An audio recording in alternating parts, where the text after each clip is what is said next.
Bom dia a todos os amigos da cidade, é com muita alegria nessa quarta-feira que nós estamos juntos, chegando até você e fazendo com que você e eu estejamos no programa, no projeto Amigos da Cidade. Esse é o nosso convite de toda manhã, então que você tenha esse dia bom, agradável, cheio de fé, cheio de esperança e cheio de amor. Que você possa já estar se levantando e dizendo, olha, preciso me chacoalhar o corpo, a alma e dizer, esse é o dia que Deus está me dando. Por que eu estou dizendo isso? Porque agora mesmo comentávamos aqui, né? O dia, chuvinha, deixa a gente mais cansadinho, mais preguiçosinho, mas com vontade de ficar em casa, sem reagir. Às vezes é bom, se você pode fazer isso, pode ficar na sua casa e curtir essa chuva, esse tempo lá na sua casa, faça isso. Mas se você não pode, você tem que estar em atividade, então tome uma posição agora e viva o dia que Deus está te dando. Vamos viver o dia que Deus está nos dando. Vamos determinar isso, porque precisa sair de dentro de nós. É de dentro para fora. Às vezes nós estamos buscando que as coisas aconteçam de fora para dentro, mas nós precisamos cultivar e precisa sair de cada um de nós esse desejo de viver e de fazer com que o nosso dia seja um dia melhor. Caminhando dentro da Palavra de Deus, que todas as manhãs juntos nós fazemos essa devocional, eu tenho estado essa manhã fazendo aquilo que eu fiz ontem e domingo pela manhã lá na igreja, que é o texto de Isaías capítulo 6, do versículo 1 em diante. No texto de Isaías nós temos visto o chamado que Deus faz a Isaías, quando Deus revela-se a ele e os olhos espirituais dele se abrem e ele vê a glória de Deus. Aí você imagina, isso é coisa bem do passado, né? Ver a glória de Deus. Mas eu quero dizer para você que não é coisa do passado. A glória de Deus nós podemos ver hoje, agora, no momento de oração, na nossa casa, na igreja, no louvor, na adoração. Ontem nós tivemos um momento maravilhoso e vimos a glória de Deus lá na igreja, num culto extraordinário. E assim pode acontecer com você nesse momento também. Veja a glória de Deus. Isaías viu a glória de Deus. E quando ele viu a glória de Deus, ele depara-se com ele mesmo. Ele depara com o pecado dele, com o erro dele, com o pecado de todas as pessoas que estão à sua volta. Então nós aprendemos aqui, quando Isaías tem essa visão, essa revelação divina, que alguns estágios acontecem, né? E ontem eu falei do versículo 5, quando ele reconhece, Isaías capítulo 6, versículo 5. Então disse eu, ai de mim, Isaías falando, estou perdido, porque sou homem de lábios impuros, habito no meio de um povo de impuros lábios, e os meus olhos viram o Rei, o Senhor dos Exércitos. Isaías aqui, ele tem uma consciência de entender que ele é um homem pecador, e que o povo com quem ele convive é um povo pecador. Então ele se redime quando ele diz, quando ele grita. Essa versão diz, né, quando ele fala, mas tem uma versão que diz, ele grita, ai de mim. E nós precisamos às vezes gritar, e nós precisamos às vezes ser firmes conosco mesmo. Ai de mim, eu estou errado, eu estou fazendo errado, eu preciso mudar o meu comportamento, eu preciso tomar decisões certas na minha vida. Isaías teve esse momento forte, porque ele reconheceu que aonde ele estava vivendo, com quem ele vivia e quem ele era, estavam com problemas. E os problemas eram aonde? Ai de mim, sou um homem de lábios impuros, quer dizer, o reconhecimento pessoal, palavra errada, pensamentos errados e atitudes erradas. Mas Deus estava naquele momento com Isaías. E quando ele se redime, Deus traz uma libertação. Deus traz um momento extraordinário sobre a vida dele para que ele fosse tocado por Deus e assim ele se sentisse mais perto ainda de Deus. Deus quer tocar a sua vida nesta manhã, nesse dia. Permita que assim Ele possa fazer. Esse é o projeto Amigos da Cidade. Nós caminhamos com a fé, com a esperança, com o amor. Nós caminhamos com a boa informação. Nós temos a visão de que a comunicação traz uma transformação, se ela é bem feita. Então, o nosso objetivo aqui no programa Amigos da Cidade é que esta comunicação chegue até a sua casa, a sua vida e que juntos nós possamos fazer um tempo muito melhor. Meu convidado já está aqui, eu sou a pastora Jurema e este é o programa Amigos da Cidade e nós vamos juntos fazer a diferença. meu convidado já está aqui e nós começamos a semana falando sobre a volta às aulas, falando sobre crianças, expectativa. E hoje eu tenho uma alegria de receber aqui o meu convidado. Já há algum tempo eu tenho levado esse convite para ele, mas hoje a oportunidade deu muito certo, né? Prazer é todo meu. E é o André, o nosso psicólogo desta manhã, né, André? Bom dia. Bom dia, pastora Jurema. André, como eu disse, já tenho convidado você há algum tempo, né? Hoje a oportunidade aconteceu. Na rádio você já tem caminhado comigo, né? Alguns programas. Correto. Nós vamos falar sobre criança voltando às aulas. E eu sei que você tem trabalhado bastante no teu consultório com crianças. E, claro, com crianças e com os pais, porque não tem como trabalhar só com a criança. Os pais têm levado até você as crianças, mas você precisa sempre fazer um trabalho com família. É isso, né? Correto, pastora. Hoje, a grande dificuldade que os pais encontram é no tempo. E dentro do tempo, dentro da questão social, é o que vem agravando muitas crianças, é sim a ansiedade. A ansiedade torna a criança um pouco insegura dentro do ambiente escolar, né? Então, o preparo hoje, né, nós precisamos primeiro saber o que esses pais entendem sobre ansiedade para dar suporte para o seu filho, né? Que muitas vezes é isso que ocorre. Ocorre uma falta de preparo pelo tempo. Então, as crianças, cada uma, né? Nós somos especiais, né? Então, todas as crianças têm uma personalidade em desenvolvimento. O que ocorre? Ocorre que este pai vai ter que ter um olhar mais, né, sensível para essa criança, para observar qual é a sua ansiedade. O que está ocorrendo com ela? Por que está ocorrendo esta ansiedade? Para que daí ele possa observar o que está agravando o seu período do ano letivo, né? Que muitas vezes é esta dificuldade que os pais têm, né? Então, observar se é no ambiente familiar, esta ansiedade vem do ambiente familiar, da estrutura familiar, né? Se é uma questão genética, né? Se tem a necessidade de levar para um profissional, um psicólogo, um neuro, para que este neuro, né, possa dar as observações necessárias.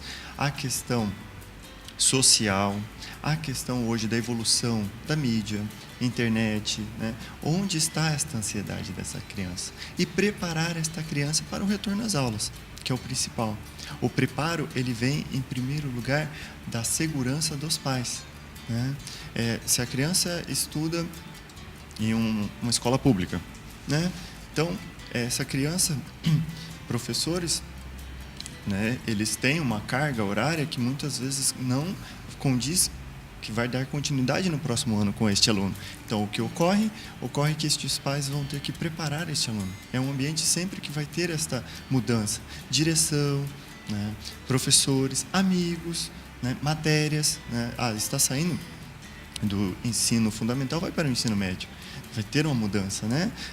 Do quarto ano para o quinto ano. São anos, né, que tem uma grande mudança no ano letivo. Então, essa criança precisa ser preparada. Criança do ensino privado também, né?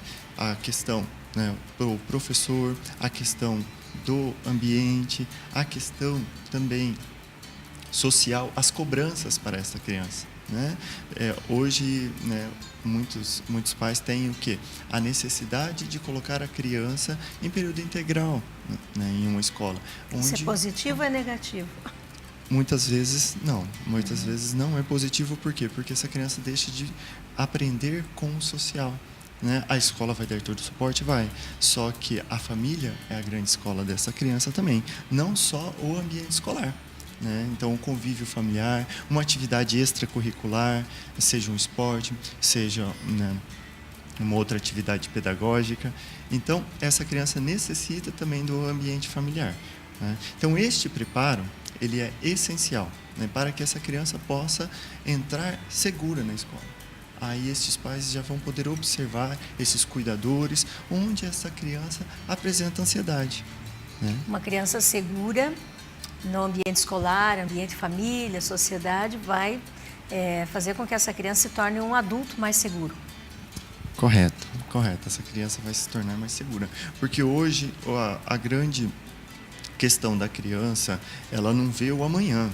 A criança, o tempo da criança é diferente do tempo do adulto. Hoje, um adulto faz plano a longo prazo, ele vai cumprindo, muitas vezes empresarial, muitas vezes familiar, né? Uma criança, antes do primeiro dia de aula, o pai promete uma viagem no final do ano, né? Aquilo, se tem grande significado para a criança, no começo ele vai seguindo, vai criando uma tensão, ele tem dificuldade em uma específica matéria. No dia da prova daquela matéria, ele não vai ficar só ansioso e nervoso com a matéria em si, e sim com a promessa. Porque se ele falhar, se ele tirar notas vermelhas, se ele, né, não tiver um bom resultado naquela matéria, ele sabe que ele vai perder aquele presente, né? E a questão do tempo da criança é a longo prazo. É lá no final do ano, né, a viagem, o videogame, a bicicleta, né, o celular, que hoje, né, é um dos grandes presentes que a criança fica esperando, né, com essa evolução. Celular é uma coisa positiva para as crianças? Positiva e negativa. Tudo vai do limite. Tudo tem o seu limite. Tudo que é muito não é saudável. Tem que ter regras. Regras. As regras são importantes para as crianças? Muito importante.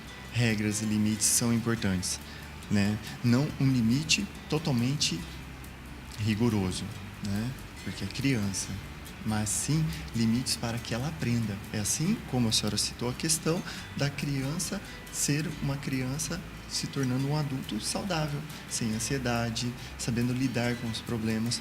Como que eu vou ensinar uma criança que ela tem ansiedade? Como que eu vou preparar essa criança, né? Eu tenho que ensiná-la. Para ensiná-la, eu preciso saber o que é essa ansiedade, para ela saber trabalhar. Se essa criança tem taquilardia, ela está... Ninguém aguenta de tanto que ela fala dentro desta casa. Se nem o pai dá um suporte, dá um limite, ensina com este limite, né, o espaço, o momento que ela tem para falar, né, o respeito ao próximo, quando duas pessoas estão dialogando, vai um exemplo. Ajudando essa né? criança a se achar. Isso, se ela encontrar. vai trabalhando toda essa questão da ansiedade nesse exemplo da taquilaria, né? É um exemplo bem específico que a criança precisa deste pai, desta mãe, deste cuidador, como um espelho. E a criança que não fala, que se isola, isso é ansiedade também? Sim, pode ser ansiedade, né? Como eu já disse no início, N questões que nós temos que avaliar. E essa criança que não fala, nós devemos incentivá-la a falar? Sim, sair desse estimular. mundo? Isso, estimular. Né? Primeiro eu tenho que avaliar este cuidador, o profissional, né, o lecionador, o ambiente que essa criança não está falando. O que está acontecendo? É um estímulo aversivo que está ocorrendo ali? Essa criança não está gostando do ambiente? Né? Ela não está se sentindo bem? A questão da pressão, né? Aí, dentro do ambiente familiar, tem uma cobrança muito rígida em cima dessa criança. Então, muitas vezes, essa criança vai para o ambiente escolar e fica muda, fica tensa, fica nervosa. Essa criança está sofrendo agressões, essa criança está ocorrendo até mesmo um abuso sexual, que não podemos fugir desse tema, né? A criança pode totalmente ficar retraída em qualquer ambiente, por medo. Então, alguns exemplos que a questão da criança ficar quieta não é que ela seja ansiosa, mas pode ser medo, pode ser uma questão de agressão, pode ser uma questão de cobrança hierárquica, uma questão de uma pessoa está exercendo uma cobrança que não condiz para a idade desta criança, né? Mas sim, tem crianças que precisam, tem crianças que, né, são totalmente, umas já têm a liberdade de expressar, vem do ambiente familiar, ou estimular, os pais são comunicativos, né? Agora tem crianças que não, tem um ambiente que os pais já é mais silêncio, ou tem algum familiar, o pai ou a mãe, que tem questão de audição, né? Tem problema na fala. O que ocorre? Essa criança, é normal que essa criança retrai, ou não tem diálogo dentro do ambiente familiar. O que ocorre? Essa criança, sim, precisa ser estimulada a falar, com atividades pedagógicas, com atividades físicas, com dinâmicas, né? É interessante pensar assim, né, André, que quando a gente pensa num ambiente escolar, onde existe ali um grupinho de 25 alunos, cada aluno é uma realidade, cada criança tem sua história, né? Talvez eles venham ter ali, entre eles, algumas grandes semelhanças, mas cada um tem a sua realidade. Esse educador, ele precisa estar muito bem preparado para que ele faça da realidade dessas crianças lá de fora uma nova realidade dentro de sala de aula, para que essa criança todas elas possam ter o seu espaço, se sentirem bem dentro desse espaço escolar, né? Correto, perfeito. A senhora relatando agora me fez lembrar da última palestra que eu dei para professores, onde eu utilizei uma dinâmica que faz com que a sociedade reflita essa questão, a questão do bom professor. Por quê? Porque se eu quero aprender, eu preciso ser um bom professor, eu preciso ser um bom psicólogo, eu preciso ser um bom pastor. Então, o que eu preciso? Eu preciso de um estímulo positivo. Então, para este professor, eu usei a seguinte reflexão, né? Vamos fechar os olhos e vamos lembrar do professor que marcou a nossa vida com coisas boas. Sempre tem 1, 2, 3, indiferente quantos, né? Então, o que ocorre? Ali você resgata uma lembrança boa. Ali você viu que a sua vida teve um desenvolvimento escolar e aquela pessoa teve grande significado em sua vida. Se essa pessoa teve grande significado em sua vida, ela fez o papel de bom professor. Então, é um exemplo simples e uma reflexão que eu posso, sim, ser um bom profissional, indiferente da área, né? Estamos aqui conversando hoje sobre professor, mas em toda a área profissional.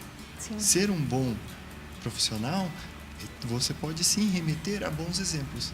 E você tem dentro de você, que muitas vezes buscam na literatura, buscam na mídia, mas muitas vezes não. É só você fazer uma reflexão dentro de você. O que estimula você?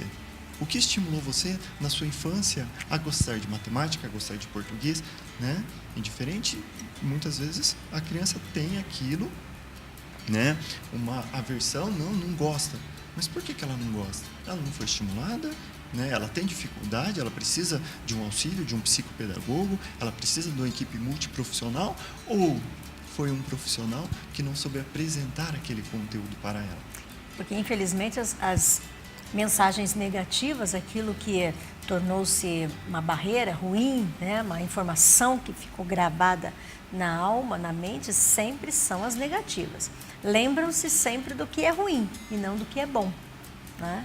Correto. Por isso nós temos que forçar a lembrança naquilo que é bom. Isso. A criança, a primeira coisa que ela já escuta é o não, né? Já é uma coisa negativa, né? Não coloca o dedo aí, não pega aí, você vai cair, não. Né? Que, no entanto, uma das primeiras palavras é não, né? Não. Por quê? Porque o não, né? Esse aversivo. Estimular a criança, ser um bom professor, ser um bom pai, ser um bom tio, um bom padrinho, vem do que? Vem de respeitar o limite desta criança. Se ela está aprendendo a andar, é óbvio que ela vai até esta câmera e ela vai querer conhecer. É estímulo. Explorar. Tem cores, né? Tem pequenos objetos. A criança gosta de conhecer. Então, eu preciso estimulá-la. Com limites, sim, mas muitas vezes não tão aversivo. Não criar todo aquele sensacionalismo em cima daquele objeto que a criança vai ter medo de uma câmera, vai ter medo de chegar próximo a uma pessoa, vai ter medo de ir ali ou ali. Por quê? Porque se criou todo aquele estímulo aversivo. Então, o estimular hoje vem deste lado positivo. Em primeiro lugar, o adulto ele tem que se permitir, né? Ele tem que se permitir porque um dia ele também foi criança. Então, se hoje, né, por cobranças da sociedade, né, por uma dinâmica social que exige dele ser adulto, tudo bem, mas ele não pode matar aquela criança e querer que aquela criança seja um adulto. Então, esse estimular, com este exemplo, podemos observar o que é ser um bom pai, um bom professor, né, dentro de uma sociedade da dinâmica de permitir a criança ser criança. Esse estimular não significa liberar tudo. Não. Liberar e estimular tem diferença. Tem diferença, muita né? diferença. Porque algumas vezes, aliás, é uma das coisas que nós mais vemos. Os pais, eles se perdem e eles acabam oferecendo tudo para os filhos. Hoje, a minoria diz, não pode, não pegue. A maioria diz, vá em frente. Tá? Quer dizer, libera tudo. A exploração, a fala, as crianças tomam conta do espaço, do momento. E eles vão se tornar aqueles adolescentes, aqueles jovens que vão poder tudo. E quando os pais quiserem dizer, não, espera lá, isso não pode, eles não vão entender essa linguagem, porque eles foram liberados, eles tinham total liberdade, não é verdade, André? Correto. Desculpa, correto. A questão de limite, a questão de estimular, a questão de compensar algo, tem muita diferença. Então, dentro dessa reflexão, o que estes pais estão dando limite? O que esses pais estão querendo compensar que muitas vezes eles não tiveram nesta infância, né? Ah, foi uma infância sofrida. Ah, porque eu tive que viver na lavoura. Ah, eu não tive. Ah, agora eu tenho meu filho, eu quero que meu filho tenha tudo. Mas esse ter tudo vai ter um reflexo na vida adulta deste filho, né? Hoje nós tem muitas reportagens que falam da criança rei, né? O que é uma criança rei? Onde os pais vivem para aquela criança, suprir as necessidades dessa criança, fazer tudo que essa criança. Só que todo este estímulo errôneo lá a longo prazo vai ter, sim, uma grande consequência. Qual a consequência? Transtorno de conduta, né? A criança não vai saber lidar com a questão do exemplo que eu trouxe do não, né? Alguns pais ensinam não demais, outros pais não ensinam não nenhum. O que ocorre? Ocorre que essa criança lá na frente não vai ter uma postura social, não vai saber respeitar o limite do outro, né? Aí ele vai sim ter dificuldades com a questão do não, a questão da sociedade. Então, em primeiro lugar, esse pai tem que observar essa dinâmica, se ele está compensando algo. Compensar algo com a criança é, né, eu vou totalmente fazer tudo para essa criança, vou fazer com que ela tenha tudo. Mas o que é ter tudo? Muitas vezes o tudo está no amor, no carinho, no afeto, na educação, e não em objetos, em materiais, em permitir, né, permitir que este faça tudo. Então, tem grande diferença entre estimular positivamente uma criança, ensinar uma criança a utilizar ferramentas, utilizar da arte, da literatura, do esporte. Isso é um estímulo saudável, né? Fazer com que ele tenha acesso a conteúdo saudável, né? Então, isso é um estimular saudável, né? E nós temos que trabalhar com o que é saudável. Perfeito. Meu tempo acabou, mas eu tenho assim, nesse último minutinho mesmo, olhando tudo isso, né, que você compartilhou conosco, o interessante é pensar, a minha criança, seja meu filho, né, para quem tem filhos pequenos, seja o neto, ou seja a criança da vizinhança, o sobrinho, o priminho, aquela coisa toda, enfim, essa criança vai para a escola. Eu tenho que pensar que eu também sou responsável por ela e por aquilo que está acontecendo com ela lá dentro da escola. Correto. Uma questão muito importante, que hoje nós somos muito negligentes, a criança, ela é de total responsabilidade, não só do pai e da mãe, né?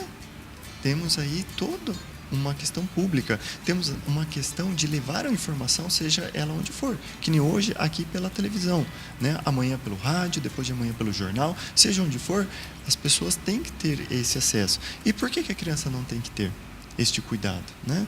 Então, se este pai, essa sociedade, possa ir visitar como que está o seu filho, conversar com a coordenação da escola, dar esse suporte, está tirando essa ansiedade, né? Orientar este filho, né? Ter esse acesso de contar para o filho como foi a escola na época dele. Se eu quero tirar a ansiedade do meu filho, ou se eu quero tirar do meu filho que ele não fique quieto, que ele fique, né, no cantinho, ele não é participativo, o que eu faço? Eu começo falando do meu dia. Eu começo conversando com o meu filho sobre o meu dia.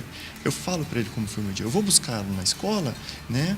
Eu converso com ele. Se eu tenho a oportunidade de parar em um local, tomar um sorvete, tudo bem, né? Ah, mas o dia é muito corrido, não dá tempo. Tudo bem, mas o trajeto casa-escola não precisa ser só o som do carro ou só conversando entre adultos. Eu posso contar sobre o meu dia com essa criança. O que eu estou fazendo? Permitindo com que essa criança tire de dentro dela o que está incomodando, porque ela não sabe o que está incomodando ela, né? Que é essa ansiedade. Então, eu ensino ela a liberar essas emoções. Legal? Perfeito. André, ótimo.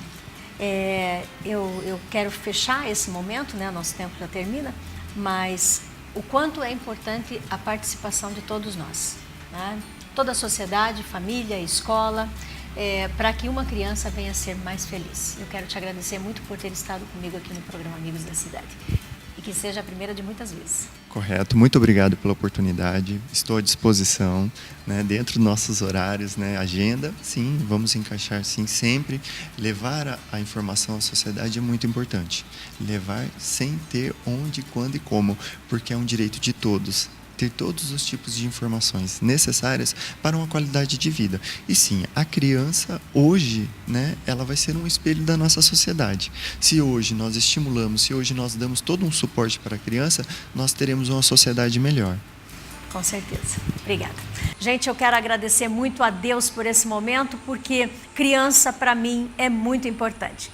A criança é o maior patrimônio da cidade, tá? Para mim, no meu entendimento, a criança é o maior patrimônio da cidade, porque ela responde pelo hoje, ela responde pelo amanhã da nossa cidade, da nossa vida. Quero que você tenha um dia feliz, um dia abençoado. Amanhã nós estaremos de volta com o programa Amigos da Cidade. Eu sou a pastora Jurema e é com muita alegria que eu tenho estado com vocês. Aqui a gente passa todo dia, aqui a gente se encontra.